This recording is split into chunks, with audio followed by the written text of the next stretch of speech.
আসসালামু আলাইকুম এভরিওয়ান।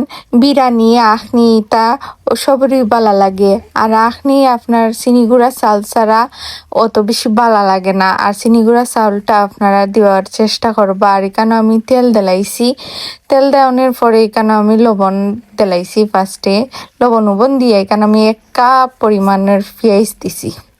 পেঁয়াজটিরে আমি বালা করি খসাই লিমু, মানে বাজি লিমু। বাজার পরে এখানে আমি গরম গোটা মশলা দিলাইমু, দিয়া হালকা করি বাজমু।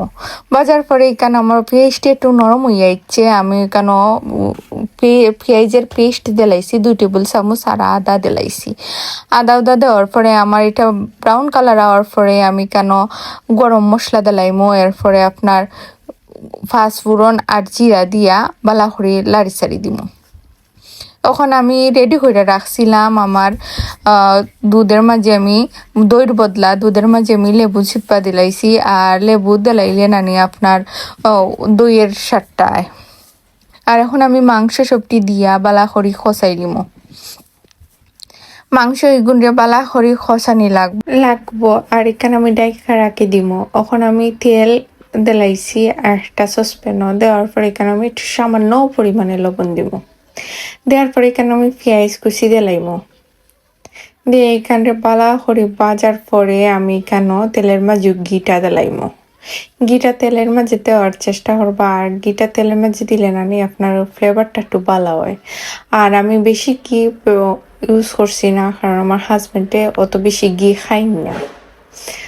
আর আমি কেন বালা করি চাউলটিরে বাজি দিমু। সুন্দর করে আপনারা চাউলটিরে বাজার ট্রাই করবা। অত বেশিও বাজবা না, অত বেশি বাজলে আবার ভালো লাগে না। আর কেন আমি কাঁচামরিচ দিলাইছি। আর কেন আমার চাল দেখোকা চাউলটা বাজ হয়ে গেছে, হালকা ব্রাউন কালার আইছে। আর এখানে আমি আমার ওই কোরমা দিলাইছি, দিয়া এইগুলো বালা করে মিশাইমু চাউলের সাথে। পালা করে মিশানির পরে আমি পানি গরম করে রাখছিলাম কেটলির। গরম পানি আমি দিলাইছি পরিমাণ মতো। গরম পানি দিয়া এখন দেখো আমার আখনির লুকটা খুব সুন্দর হয়েছে। আর জর্জরা হয়েছে, খাইতো যে মজা লাগছে।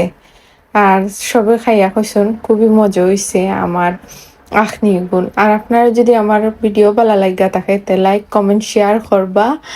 আর ভালো থাকবা সবাই। আল্লাহ হাফেজ।